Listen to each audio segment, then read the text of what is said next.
자, 이어서 제3강 3차 시수업을 이어서 하도록 하겠습니다.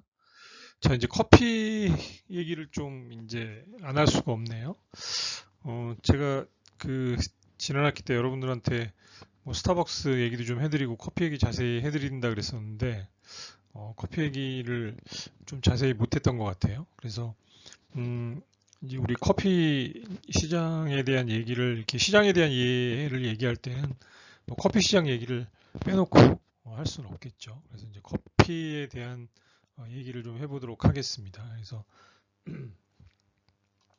자, 일단 그 여러분들은 혹시 이제 이 도토로 커피라고 들어보셨어요? 이거 그 아시테로 도토로라는 그런 이런 이제 편의점이나 이런 데서 이제 매장들에서 파는 그 도토로 커피를 광고를 이제 한 몇 년 전에 했었던 적이 있었죠. 근데 이제 대한민국의 그 프랜차이즈 커피로 제일 먼저 이제 들어왔던 게 일본 프랜차이즈 커피 브랜드인 도토로가 이제 사실은 그 우리나라에 제일 먼저 오픈을 했었습니다. 근데 도토로는 아이러니하게도 이제 한국에서 두 번 참패하고 나갑니다. 네, 두 번. 그러니까 첫 번째는 1980년대였습니다. 그래서 그때 저도 이제 제가 다녔던 중학교 바로 앞에 도토로 커피 프랜차이즈 원두커피 매장이 있었어요. 근데 어 그게 아마 제 기억으로는 그 몇 년 한국에서 못하고 도토로 커피가 사실 철수를 하게 됩니다. 그 당시만 하더라도 한국의 커피는 다방 커피라는 문화였었고요. 뭐 이런 커피숍이라는 게 사실 거의 없었던 시절이에요. 그래서 그때는 이제 커피를 마실 수 있는 공간은 다방 아니면 호텔 커피숍 정도. 그 다음에 이제 원두커피, 물론 카페라는 것들은 존재를 했었습니다. 존재했었고, 원두커피라는 거는 그 당시 한국에서는 뭐 거의 찾아볼 수가 없었던 시절이었고, 도토로가 사실 이제 이 원두커피를 가지고 한국에 들어와서 프랜차이즈 사업을 시작했었는데 몇 년 못하고 참패하고 사실 나갔었습니다. 나갔다가 한국의 커피 시장이 커지면서 이 이제 도토로가 다시 들어왔는데 결국은 뭐 이것도 이제 그 몇 년 하지도 못하고 사실 철수했죠, 도토로가. 이런 그 역사를 갖고 있습니다. 도토로는 일본에서 가장 큰 커피 프랜차이즈 회사고요. 이제 스타벅스보다 훨씬 큽니다. 일본에서 훨씬 크고, 그 다음에 스타벅스 같은 그런 이제 하이엔드급 프랜차이즈 브랜드들도 갖고 있습니다. 엑셀시오르라는 그런 이제 커피 브랜드도 가지고 있고요. 도토로는 뭐 일본에서 가장 그 많은 커피 매장을 갖고 있는데 제가 알기로는 한 2,300, 400개 정도 갖고 있는 걸로 알고 있거든요.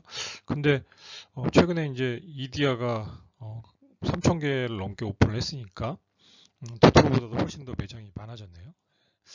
자, 그래서 한국에는 사실 이제 이게 그 도토로가 제 기억에 이제 고등학교 때 압구정동에도 있었어요. 근데 이제 한국 브랜드로 처음으로 원두커피를 지향해서 등장한 브랜드가 있습니다. 이게 미스터 커피라는 브랜드였고요. 이게 이제 한국 브랜드로서는 최초로 원두커피를 가지고 커피 전문점으로서 이제 처음 오픈을 사실 했었습니다. 이게 이제 저도 1호점이 그 이제 압구정동의 맥도날드 뒤쪽 골목에 1호점이 생겼었는데요. 그 당시에 제 기억이 납니다. 굉장히 오래전이죠. 이제 제가 대학교 다닐 때였으니까 대학교 뭐 고등학교 뭐 2, 3학년, 대학교 1학년 때였는데 여기 원두커피 한 잔이 그 당시 가격으로 1,000원이었습니다. 1,000원. 예, 그래서 그 당시 물가로 치면 어마어마하게 사실 비싼 가격이죠. 왜냐하면 그 당시에 제 기억에 짜장면 한 그릇에 500원인가 600원 했던 걸로 기억하기 때문에 1,000원이라는 커피값은 사실 엄청나게 비싼 가격이었다는 기억이 납니다. 저희 사진을 찾아보니까 이 미스터 커피의 사진이 있더라고요. 그 다음 등장한 게 자댕이었습니다. 자댕. 여러분들도 뭐 이건 전혀 이제 모르시겠지만 자댕이라는 커피도 이 미스터 커피 다음으로 이제 자댕이라는 게 한국에 그 이제 제가 고등학교 때니까 1980 뭐 한 88년, 87년 뭐 이때 이제 그 자댕이라는 커피 전문점이 미스터 커피 다음으로 이제 생겼었죠.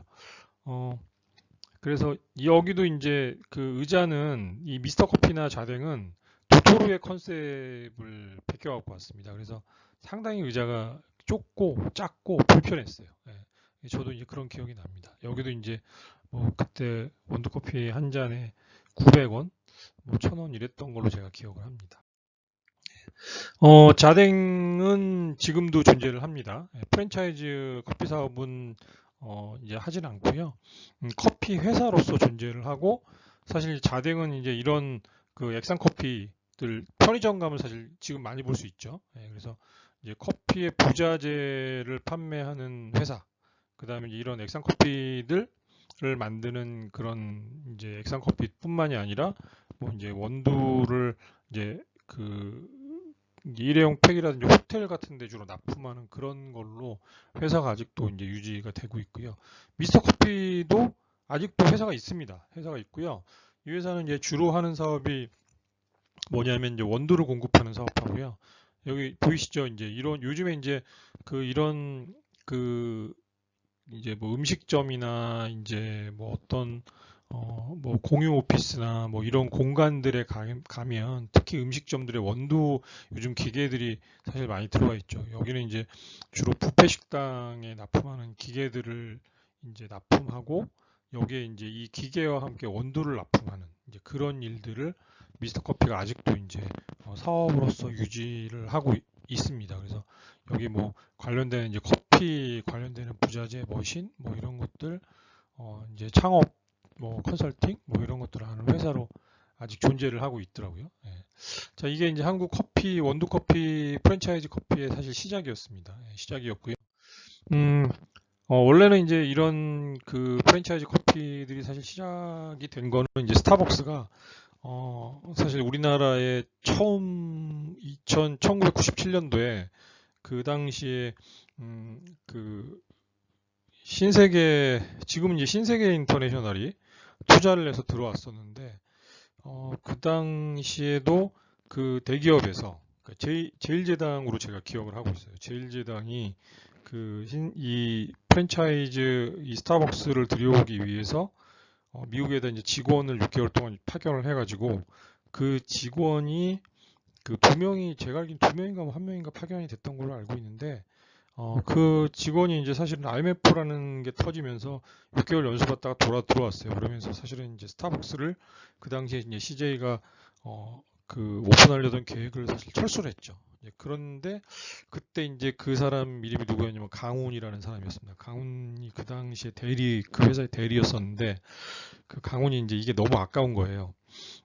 자기가 스타벅스의 이런 여러 가지들을 다 배워갖고 온 게. 그래서 그때 강훈이라는 친구가 그러니까 한 명의 자기 동료와 함께 그 커피 프랜차이즈 사업을 시작을 합니다. 그게 바로 뭐냐면 할리스 커피입니다. 할리스 커피.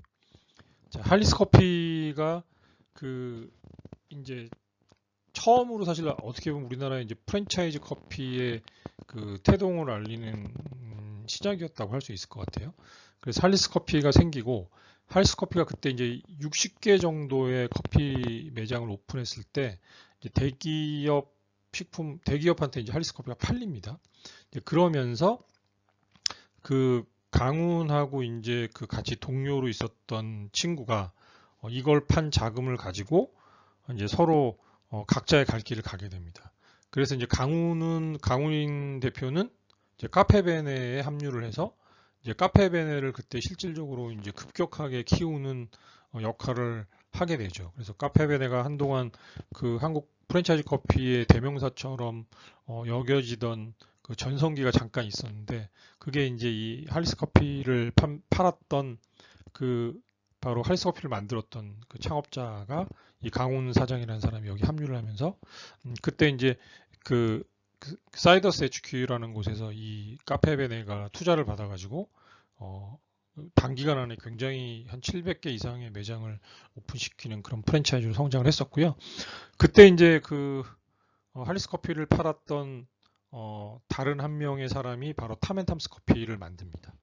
그래서 타멘탐스 커피는 이제 지금까지도 유지가 되고 있죠. 그래서 이제 그런 역사를 가지고 있다. 뭐 이렇게 생각을 하시면 될 것 같고 이디야 커피는 지금 대표로 있는 그 대표님이 이것도 역시 이제 본인이 직장에서 은퇴하고 이제 커피 매장이 한 20몇 개 갖고 있던 아주 작은 커피 프랜차이즈 브랜드를 2004년도에 인수를 합니다. 2004년도에 이제 인수를 해서 지금의 이디야 커피로 이제 키운 그런 역사를 가지고 있고요. 뭐 엔젤리너스 커피는 뭐 롯데그룹에서 하고 있고, 사실 커피인그루나루는 이제 초창기에는 할리스하고 타멘탐스 이런 데들하고 경쟁을 했지만 사실은 매장을 몇 개 많이 못 열고 지금은 이제 매장이 많이 줄어들었죠. 스타벅스는 이제 신세계그룹에서 IMF가 끝나자마자 신세계그룹에서 스타벅스하고 같이 이제 합작회사를 만들어서 그런 스타벅스 코리아라는 회사를 만들었고요. 그 다음에 이제 커피빈이 이 당시에 같이 들어옵니다. 이제 커피빈은 한국에서는 사실 약간 그 커피빈 그 커피들이 굉장히 사실 좀 세요. 그러다 보니까 이 커피빈은 한국에서 이제 그렇게 인기를 끌지는 못했지만 그래도 이제 지금은 또 이 커피빈은 유지가 되고 있죠. 이런 역사를 가지고 있습니다. 그래서 이제 투썸 플레이스가 바로 이제 CJ에서 그 런칭했던 그 커피 이제 브랜드인 거죠. 근데 이제 투썸 플레이스 같은 경우는 뭐 지금은 이제 그 사모펀드 같은 그런 회사한테 팔려가지고 지금은 이제 주인이 바뀌었습니다. 이런 이제 커피의 역사들을 갖고 있고요. 대부분 다 이제 2000년대 초반, 2000년부터 이제 2002년 사이에 대부분의 커피 브랜드들이 이때 탄생을 하게 됩니다. 한국 커피 산업은 이제 계속 성장세를 거듭해서요. 원래 2005년 정도까지만 하더라도 한국의 커피 시장은 한 2조 정도의 커피 시장이었었고요. 그 당시만 하더라도 한국의 커피 시장의 70%는 믹스커피였습니다. 믹스커피. 거의 다 믹스커피 시장이 2005년도까지 시장 점유율을 가지고 있었는데, 지금은 이제 시장이 굉장히 바뀌었죠. 그래서 2018년도는 한국이 이제 6.8조 정도까지 시장이 성장을 했고, 지금은 이제 7조가 훨씬 넘는 시장을 유지하고 있고요. 2023년도에는 커피만 놓고 보면 한 8조 6천억 정도의 시장을 형성할 거라고 예상을 하고 있습니다. 한국이 그러면 커피를 얼마나 소비하느냐 여러분들 궁금하실 것 같아요. 지금 한국은 전 세계 평균 소비량은 보통 이제 전 세계는 이제 130잔 정도의 커피를 소비를 하는데 한국 같은 경우는 2015년도에 290잔을 1인당 커피를 1년에 소비를 했다 그럽니다. 2018년도는 이제 350잔이죠. 그러니까 거의 한국 국민들 1인당 그러니까 이게 뭐 1인당 커피 소비량이 20세 이상을 봤을 때입니다. 그래서 20세 이상의 인구들은 거의 매일 커피를 한 잔씩 마신다. 10mg으로 계산했을 때 한 잔으로 계산을 한 겁니다. 실제로 볼 때는 이제 1인당 소비량은 제가 볼 때 훨씬 더 높다고 봐요. 왜냐하면 커피를 아예 안 먹는 사람을 빼고 나면 한국의 커피 소비량은 정말 어마어마하다고 할 수 있을 겁니다. 자, 그 다음에 이제 이건 좀 재밌는 데이터예요. 뭐냐면 그 스타벅스 리저브바 매장 수를 이제 조사한 스타벅스의 자료예요. 2019년도 작년 자료인데요. 재밌는 게 뭐냐면 인구 1000만 명당 리저브 숫자가 몇 개 있느냐. 그러니까 인구 대비 매장 수를 본 겁니다. 그 다음에 좌측은 리저브바. 그러니까 이제 스페셜티 고급 그 커피를 고급 원두 커피를 지향하는 스페셜티 커피가 얼마나 나라별로 봤을 때 그러니까 인기가 있느냐 이런 것들을 본 거죠. 근데 이제 중요한 거는 인구 대비 매장수예요. 인구 대비 매장수.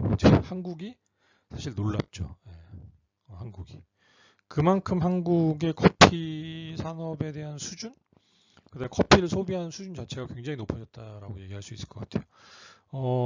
일본 같은 경우는 이제 2019년도에 리저브바가 6개뿐이 없어요. 그러니까 이제 1000만 명당 매장 인구 대비 매장 개수로 봤을 때는 0.5개뿐이 안 됩니다. 근데 미국은 1개죠. 미국 전체 인구는 2억 한 4천만 명 정도 됩니다. 우리나라보다 인구가 한 거의 5배 가까이 많죠. 그럼에도 불구하고 이제 1000만 명당 매장 수는 하나. 뭐 미국 전체에 32개뿐이 없으니까요.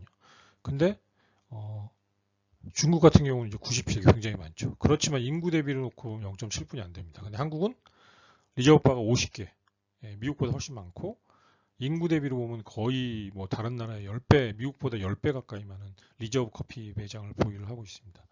그만큼 한국의 이제 스페셜티 커피 시장이 급격하게 커졌다. 뭐 이렇게 얘기를 할 수 있을 것 같고요. 지금 홍대, 성수동, 강남 쪽에 가면 그 스페셜티 커피를 전문으로 하는 커피집들이 굉장히 사실 많이 생겼죠. 그래서 이제 많은 사람들이 그 이런 스페셜티 커피집들을 순례하듯이 돌아다니는 그런 현상들이 요즘 많이 벌어지고 있고 특히 이제 인스타 같은데 이런 것들을 올리는 사람도 굉장히 많죠. 예. 저도 이제 인스타에다가 뭐 제가 커피 관련되는 일들을 하거나 하고 있고 이제 또 좋아하다 보니까 저도 이제 상당히 그 커피 매장을 이제 꼭 좋은 곳들 뭐 유명한 곳 있으면 방문하게 되는데 저도 가끔 인스타에 올리고 합니다. 예. 자, 그래서 프랜차이즈 커피 브랜드 매출 순위를 한국에서 보면 이제 일단 이거는 이제 작년도 자료인데 이게 이제 기준점이 이제 제가 알기로는 2018년도 말 아마 매출 기준인 걸로 알고 있어요.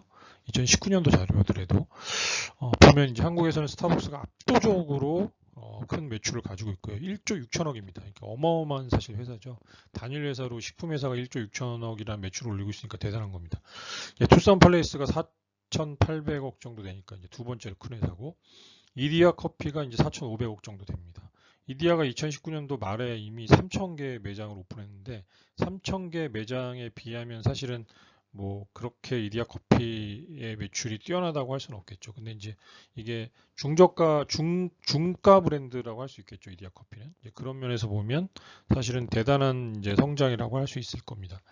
투썸 플레이스는 전국적으로 이제 매장이 한 이제 8, 900개 정도 사이에 형성이 되어 있는데 그래서 이제 2등, 우리나라에서 2등이죠. 예. 스타벅스는 뭐 이제 다음 자료에서 이제 매장 수가 얼마인지 제가 보여드릴게요. 할리스 커피가 이제 1,900억, 그다음 커피빈이 1,500억, 백다방이 한 1,400억 정도의 그 매출을 보이고 있습니다. 예. 저가 커피 중에서는 이제 백다방이 1등이라고 할 수 있겠죠. 예. 이제 한 1,400억 정도 되니까요. 뭐 이제 커피 얘기를 하면 우리가 이제 스타벅스 얘기를 좀 안 할 수가 없어요. 한국에서 이제 스타벅스가 전 세계적으로 볼 때 한국하고 중국이 이제 스타벅스에 가장 열광하는 나라로 사실 이제 표시되고 있습니다.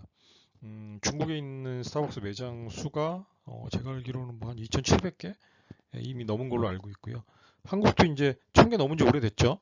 1,000개 넘은 지 오래됐는데 우리가 이제 스타벅스 자료들을 한번 한국이 어떤 상황인지 한번 보여드리도록 할게요. 자, 이게 뭐냐면 이제 그 스타벅스가 있는 매장을 이렇게 지도상에서 점으로 표시한 겁니다. 이게 뭐냐면 이 이제 허브라는 거는 교통의 중심적인 허브인 거죠. 이 허브를 중심으로 스타벅스가 얼마나 많이 포진하고 있는지를 이 지도상에 마킹을 한 겁니다. 그래서 여기는 이제 우리 시내, 종로, 중구 있는 비즈니스 오피스가 많이 있는 곳. 그다음 여기는 이제 부신권들이에요, 다. 네, 부신권들입니다. 그래서 이쪽은 홍대, 이쪽은 이제 강북구 미아역 있는 데고요. 여기가 이제 성신여대역, 뭐 쾌화동, 뭐 이쪽 주변을 말하는 겁니다. 이쪽은 여의도죠. 여의도에서 영등포. 중심적인 곳이고요. 그 다음에 여기는 이제 중앙대가 있는 그 근처에 이제 교통중심지. 예. 이게 이제 학원 고시촌 뭐 학원 뭐 이런 것들이 많이 몰려 있는 곳이죠. 신도림. 여기는 이제 강남권입니다. 이제 어마어마하죠. 예. 강남권 중에서는 강남역을 중심으로 그 다음에 여기는 이제 대치동, 도곡동, 이쪽은 이제 교대, 뭐 이제 반포 이쪽을 이제 얘기하는 겁니다. 그래서 이쪽 중심으로 이렇게 굉장히 많은 그런 스타벅스들이 서울 시내에 포진하고 있다. 자, 그 점으로 찍어가지고 이디하고 스타벅스하고 이제 보여준 겁니다. 보면 이제 이 주황색이 이제 스타벅스죠. 스타벅스가 이제 강남에 압도적으로 많이 분포를 하고 있고, 그 다음에 여기 보시면 시내 쪽에도 압도적으로 많죠. 이디야는 이제 서울 시내 전체에 넓게 고르게 포진하고 있는 모습을 볼 수가 있습니다. 자, 스타벅스 지역별 서울 매장 수는 한 얼마나 될까? 2019년도 자료를 봤을 때 강남하고 소초에 이제 압도적으로 많죠. 예, 그 다음에 이제 가로하는 리저브 숫자입니다. 리저브 숫자인데 이제 아까 말씀드렸듯이 이제 그런 부신권들의 중심권들의 이제 압도적으로 분포를 많이 하고 있다. 중구, 종로구, 마포, 영등포를 중심으로 많이 분포를 하고 있고 도봉구에는 하나뿐이 없네요. 예, 그 다음에 이제 구로구, 예, 여기는 이제 뭐가 있죠? 구로 디지털 단지. 예. 금천구 가산 디지털 단지, 그다음 이제 관악구 대학교들이 많이 포진하고 있죠. 예, 동작구도 이제 대학교들이 있는 곳 중심으로 송파구도 압도적으로 많네요. 예, 이렇게 이제 지역별로 보면 중랑구하고 도봉구 이런 곳들이 확실히 이제 강북구 이런 곳들이 이제 매장이 적은 걸 볼 수가 있죠. 예. 자, 이건 이제 서울 사대문 1km 반경 내 스타벅스 몇 개 있느냐. 그래서 이제 광화문을 점을 찍어가지고 반경 1km를 봤더니 놀랍습니다. 예. 반경 1km의 스타벅스가 무려 44개나 있습니다. 제 기억으로는 이곳에 있는 거의 스타벅스 모든 것들이 다 잘 되는 걸로 기억하고 있고요. 투썸 플레이스가 11개나 있습니다. 대단하죠? 예, 대단합니다. 그 다음에 제가 기억하기로는 이제 제가 그 서울역 앞에 있는 연세 세브란스 빌딩에 이제 굉장히 오래 출근을 했었는데 거기 1층에 그 투썸 플레이스가 있었어요. 근데 거기가 그 전국 매출 1등이었는데 거기가 이제 크리스마스 시즌 되면 한 달에 케이크를 몇 개를 파냐면요. 많이 팔 때는 5,000개를 팝니다. 케이크를. 케이크만 어마어마하죠. 적게 팔 때도 뭐 12월 달 한 달 동안 뭐 3,000개 이상 판다 그러더라고요. 그 정도로 거기가 엄청난 매장이었는데 그 5년 지나서 계약 끝나고 스타벅스한테 뺏겼습니다. 그래서 스타벅스가 그 자리에 들어갔어요. 근데 길 건너에도 스타벅스가 있거든요. 이제 그 주변에만 뭐 걸어서 한 200m 반경안에 스타벅스가 이제 3개가 생긴 거죠. 뭐 대단하죠. 자, 이거는 이제 그 강남역 2호선 라인을 중심으로 이제 강남역부터 삼성역까지 스타벅스가 몇 개 있는지를 본 겁니다. 하나, 둘, 셋, 넷, 다섯, 여섯, 일곱, 여덟, 아홉, 열, 열하나, 열둘, 열세, 열네, 열다섯, 열일곱 개가 있네요. 대단하죠? 네. 그냥 길에서 그냥 서로 마주보고 다 있어요. 근데 이제 다 잘 되죠. 이게 참, 아이러니합니다. 이게 이제 저는 이런 이제 스타벅스의 현상들, 이제 문화적으로 저는 좀 해석을 하는데, 이게 이제 미국 가면, 미국에는 솔직히 스타벅스가 그냥 이디야 같은 브랜드예요. 그냥 마트 같은데, 그 대형 마트 같은데 가면 그냥 있는 하나의 커피집이고요. 가면 뭐 이렇게 막 사람들 북적북적하고 그러지 않습니다. 이제 뉴욕이나 뭐 동부 쪽에 있는 미국 대도시들은 조금 이제 그런 현상이 있는데, 다른 도시들 가면 이제 다른 브랜드들도 많이 있고, 뭐 그냥 뭐 제가 이제 그랜드 캐년 갔을 때나 다른 도시에 또 가면 스타벅스가 그냥 우리 뭐 백다방 이렇게 저가 커피 전문점처럼 이렇게 그냥 벽에 붙어가지고 의자 없이 그냥 테이크아웃만 되는 그런 매장들도 미국에 굉장히 많아요. 근데 이제 한국이나 중국, 그다음에 대만, 홍콩, 일본, 태국이 이제 전 세계 스타벅스에 가장 열광하는 나라들 중에 하나고요. 그 중에서 이제 한국하고 중국이 가장 압도적으로 스타벅스에 굉장히 열광을 하고 있습니다. 그러니까 전 세계 80개국에 진출이 돼 있다고 하더라도 이 매장들은 압도적으로 아시아에 다 몰려 있어요, 전부 다. 예. 그래서 미국은 이제 265억 달러.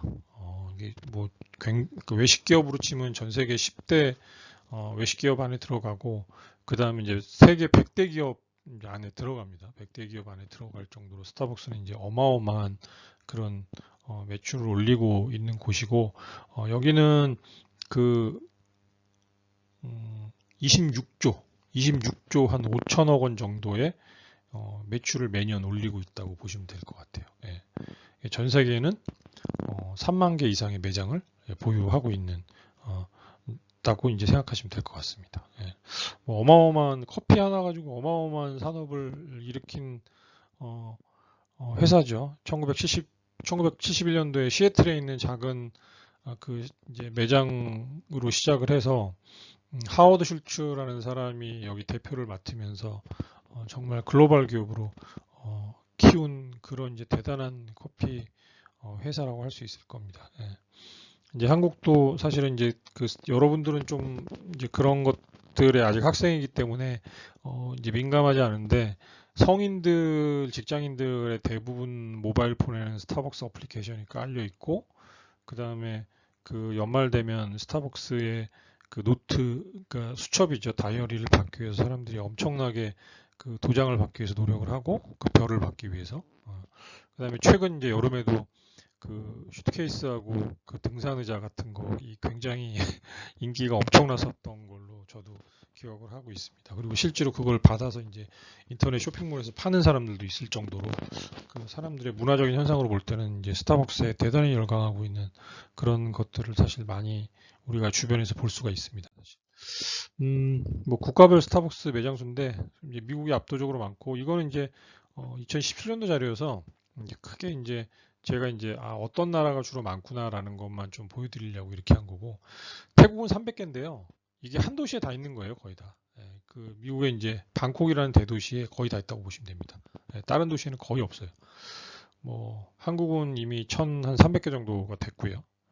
캐나다 1,400개, 일본 1,200개.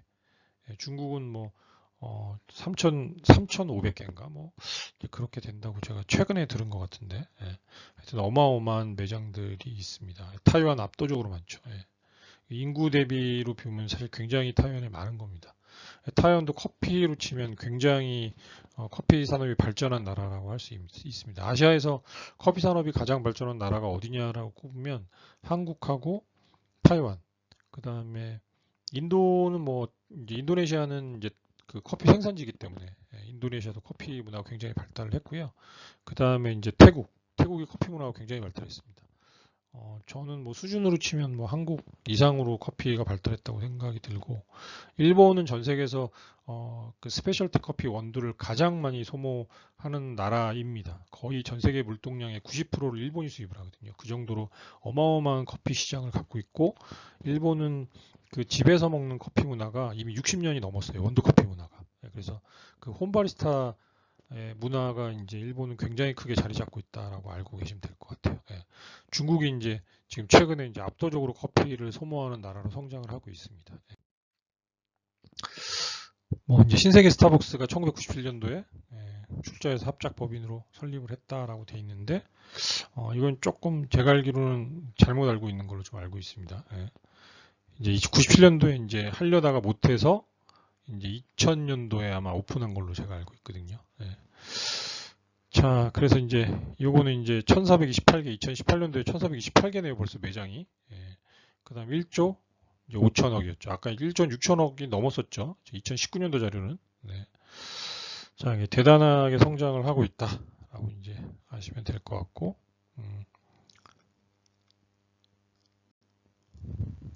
요거는 저기 매장 숫자가 아니라 그 이익 숫자, 이익입니다. 순이익이 얼마나 났는지. 자, 요 자료가 있네요. 19년도.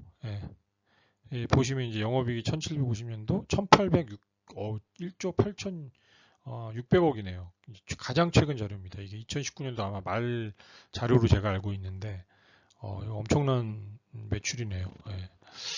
자, 영업이익은 1751억, 한 10% 정도 나고 있고, 제가 알기로는 순이익 구조는 굉장히 나빠졌다고 알고 있어요. 그러니까 이게 매장이 많이 늘어나면서 직원 숫자도 굉장히 많이 늘어나고, 오히려 이제 수익 구조는 좀 나빠져서 영업이익은 높아졌는데, 순이익은 이제 원래 제가 알기로는 2015년도 정도만 하더라도 거의 10% 정도의 순이익이 났었는데, 지금은 뭐 한 3% 정도로 떨어졌다고 알고 있습니다. 여성이 가장 선호하는 커피 브랜드가 뭐냐?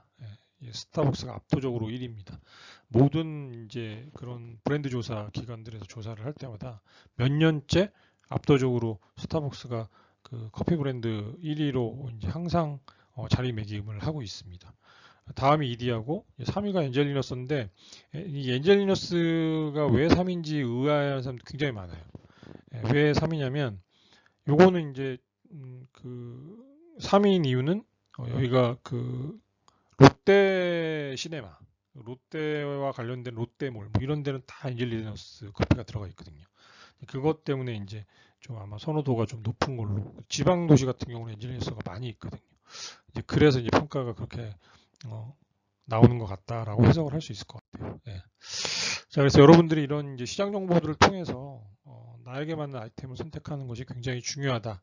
그래서 그런 얘기들을 좀 더 이제 자세히 해보도록 하겠습니다. 이 데이터들을 분석하고 그 데이터를 분석한 것들을 읽어내서 내가 하고자 하는 아이템에 대해서 적용시키는 거. 뭐 메뉴, 가격, 뭐 이런 것도 다 해당이 되겠죠. 내가 어떤 타겟을 통해서 영업을 할 것인지. 제가 이제 커피 얘기를 아까 이제 좀 길게 여러분들한테 해드렸었는데, 그 이디야가 한동안 이제 이런 전략을 썼었어요. 뭐냐면 스타벅스 매장 옆에다가 출점시키는 전략을 썼습니다. 왜냐하면 스타벅스의 거부 반응을 갖고 있는 많은 사람들이 있다라는 소비자층을 파악을 해냈고, 그 다음에 스타벅스 커피가 비싸다고 인식하는 소비자층들을 파악을 해낸 거예요. 그러면 스타벅스가 이제 매장이 들어서는 곳은 이제 스타벅스의 시장 조사의 여러 데이터상 여기는 커피를 소모할 수 있는 사람들이 많이 분포하고 있는 곳이다라고 스타벅스가 판단했기 때문에 스타벅스 매장을 연다라는 가정이고요.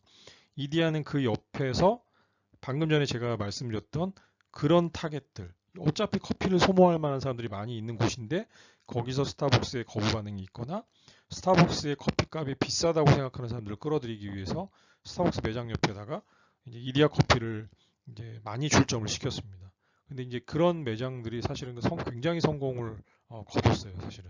예. 자, 그래서 이런 것들처럼 여러분들도 뭔가 이제 그런 전략들을 고민을 할 때 내 매장의 어느 위치에 어느 곳에 위치할까들도 이게 이제 아이템 선택과 여러 가지 연결되는 부분이라고 할 수 있을 것 같아요. 또 하나가 이제 파리바게트 옆에 꼭 출점하는 브랜드가 있었습니다. 지금은 이제 그 브랜드 자체가 조금 매력이 많이 없어져서 매장들이 좀 많이 없어지긴 했는데 아딸이라는 떡볶이집 여러분들 기억하실 거예요. 아딸은 이제 파리바게트 옆에다 꼭 그 아딸 매장들을 출점을 시켰습니다. 이유는 빵을 소모하러 가는 사람들 연령층을 조사를 해보니까 그 사람들이 지나가는 길목에 떡볶이집이 있으면 오다 가다 들린다는 거죠, 사람들이. 예. 그런 사람들의 이제 어떤 소비 패턴을 파악을 해내고 매장 출점을 이제 그런 식으로 한 경우들도 있었습니다. 그래서 이 소비 시장의 어떤 여러 가지 데이터들을 분석을 하면 내 아이템을 어떻게 개발시켜 나갈지를 연결해서 생각을 할 수 있다는 거죠. 예. 자, 이 자료는 인터넷 검색의 외식 소비 지출 변화에 대한 이제 그런 변화들을 본 겁니다. 그래서 외식 형태별 지출 비용을 이제 본 거죠.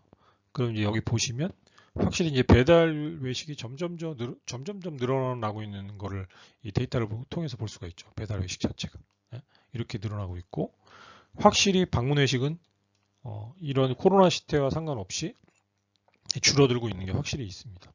그러면 이런 음식점들의 평균 방문 외식 시의 평균 비용은 얼마를 쓰는가? 그러면 10,000원, 한식은 11,000원, 중식은 8,000원, 패스트푸드는 7,000원. 뭐 이런 식으로 쓴다라는 거죠.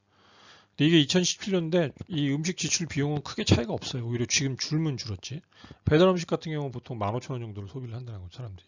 뭐 치킨은 기본적인 한 마리 가격대가 있으니까 17,000원. 패스트푸드도 피자 때문에 이제 17,000원. 중식은 10,000원 정도 소비를 하고요. 포장 외식은 평균적으로 9,000원 정도를 소비를 한다는 거죠. 패스트푸드 10,000원, 분식은 4,000원, 한식은 17,000원 정도를 소비를 한다. 사람들이 이제 내가 만약에 배달 음식점을 한다. 그럼 내가 포장 음식을 주로 하는 뭐 음식점을 한다. 그럼 포장이나 요즘 배달은 비슷하니까. 그럼 내가 뭘 하느냐에 따라서 사람들이 얼마를 지출하는지를 평균 금액을 비교해 보면 내가 하고 있는 이 아이템의 가격대를 얼마 정도를 책정해야 되는지 평균 가격이 이제 그런 것들이 나오게 되죠. 여기도 보면 여러분들이 이제 이 가격대 흐름이 나오니까 이런 것들을 좀 잘 보면 사람들의 소비 패턴이 어떻게 바뀌고 있는지들을 이걸 통해서 이제 읽을 수가 있는 거죠. 자, 그래서 시장을 예측하고 준비하는 것. 여러 가지 데이터들을 놓고 준비를 하면 내가 이제 어떤 데이터를 보느냐에 따라서 내가 어떤 데이터들이 어떤 아이템이 나한테 좀 적절할까를 생각을 해볼 수가 있겠죠. 이거는 이제 그 가정간 편식, HRM 이제 그 시장들을 좀 이제 가정간 편식 시장을 볼 수 있는 하나의 데이터입니다. 이건 뭐 코로나하고 상관없이 이미 이런 데이터들이 예측이 돼 있었어요. 뭐냐면 특히 이제 올해 초 같은 경우 햇반 매출이 어마어마하게 늘었습니다. 그 다음에 가정간 편식을 주문하는 매출들이 어마어마하게 늘어났는데 오히려 방문 외식 이제 이런 것들은 매출이 뭐 어마어마하게 줄었죠. 그래서 이제 햇반 매출을 예측을 해봤더니 2018년도에 2,500억 정도가 CJ가 햇반을 팔 거라고 예상을 했습니다. 근데 이제 2025년도에 1조 가까이 이제 목표를 삼았다는 거죠. 그만큼 이제 1인 가구로 인한 이런 소비 패턴이 증가할 것이다라는 것을 예측하는 하나의 자료인 거죠. 온라인 쇼핑 시장 추이를 봐도 알 수 있습니다. 1인 인구의 비율 자체들도 굉장히 증가를 계속하고 있고 그 다음에 이 데이터는 온라인 쇼핑의 빈도가 늘어나고 있는 추이를 보여주는 데이터인 거죠. 급격하게 증가를 하고 있죠. 그럼 이 안에서의 식품 소비도 사실 엄청나졌죠. 마켓컬리라든지 뭐 쿠팡이츠라든지 뭐 우버이츠라든지 이런 것들을 통해서 이제 신선식품을 배달하는 사람들의 숫자들도 늘어나고 있다. 이런 데이터를 보면 내가 이제 어떤 걸 중심으로 외식과 관련되는 사업들을 할 때 나한테 굉장히 큰 도움이 될 수 있을까를 이런 데이터들도 분석해서 해석을 해볼 수가 있겠죠. 그래서 이제 메가 트렌드, 이런 전체적인 트렌드를 읽는 것, 그게 중요하다. 이런 얘기를 여러분들이 한테 해드리고 싶고요. 이런 것들을 통해서 시장 환경의 변화를 여러분들이 예측하는 게 되게 중요합니다. 그래서 여러분들이 뭘 봐야 되냐면, 그래서 신문을 봐야 돼요. 신문을 봐야지만 여러분들이 이런 데이터들을 볼 수가 있어요. 신문에 정기적으로 실리는 것들. 특히 이제 경제신문을 보는 건 굉장히 중요합니다. 사업하는 사람들한테 경제신문을 보는 것들은 내가 이런 시장의 환경 변화들을 빠르게 예측하는데 굉장히 큰 도움이 된다. 여러분들 절대 잊지 마시기 바랍니다. 자, 이건 이제 그 한국의 가공식품 비율의 수요가 굉장히 늘어나고, 그 다음에 신선식품 비율은 굉장히 줄어들었죠. 이거는 이제 그 친환경 식품의 얘기가 좀 강한 의미가 담겨 있다고 저는 생각을 합니다. 왜냐하면 이건 2014년도 자료이기 때문에 이제 최근 자료들을 제가 좀 찾지를 못했어요. 근데 최근에 이제 마켓컬리라든지 아까 얘기했던 쿠팡이츠라든지 이런 것들 때문에 이게 이제 다시 반등을 하고 있는 상황입니다. 전 세계적으로 볼 때는 친환경 농산물 시장이 굉장히 성장을 하고 있는데 한국은 오히려 2009년을 기점으로 줄어들고 있습니다.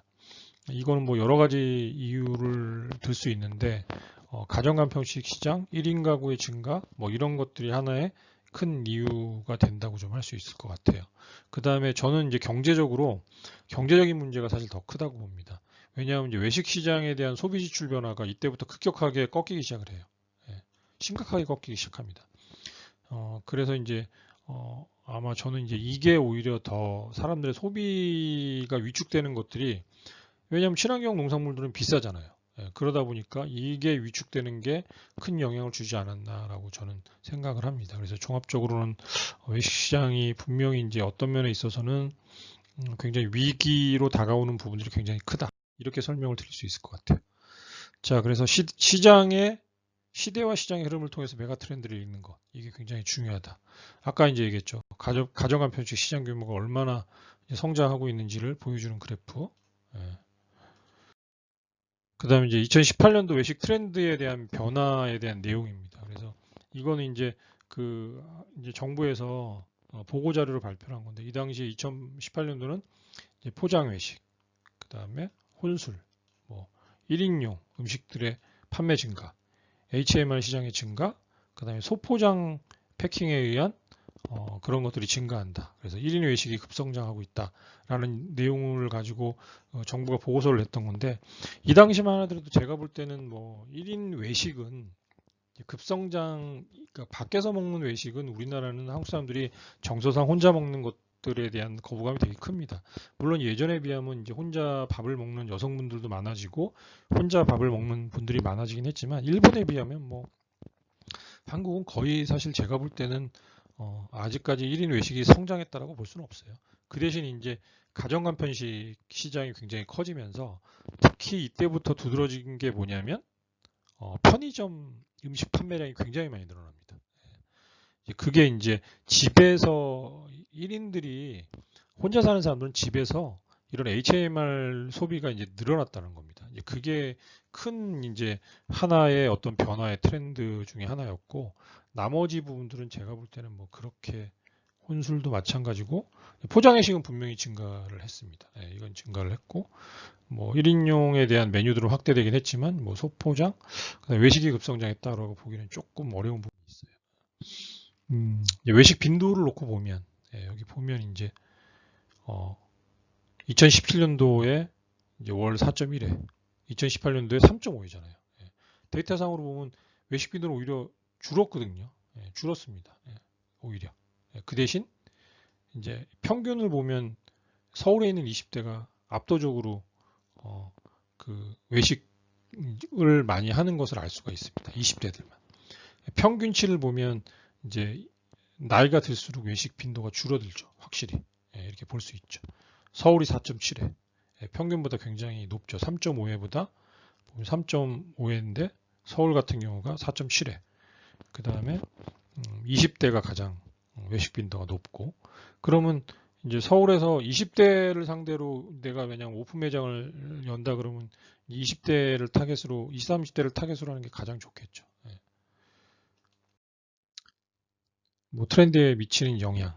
앞으로 이제 사실 핵가족 때문에 아마 1인 가구에 대한 소비 훨씬 더 많을 거라고 보고, 이 친구들의 특징은 자기지향적이고 온라인, 이제 아무래도 그 모바일이라든지 이런 이제 홈쇼핑을 통한 어떤 소비, 그러니까 이제 확실히 강하다. 그 다음에 오히려 이제 저가를 선호하고 편리함을 선호하다. 그게 이제 HMR 시장이 커지는 이유죠. 예. 옛날처럼 그렇게 뭐 본인이 가져와서 뭘 집에 가서 해먹는 사람들이 적어진다는 뜻입니다. 이제 그런 특징들을 이해할 필요가 있다. 그래서 사실은 또 이런 것만 뭐 이제 우리가 지금 여러 가지 얘기들을 했지만 외식시장에 영향을 미치는 것들 중에 하나는 정부 정책, 그 다음에 한국 경제의 어떤 소비 경제 지표, 뭐 이런 것들도 이제 큰 바운드리에서는 영향을 미칩니다.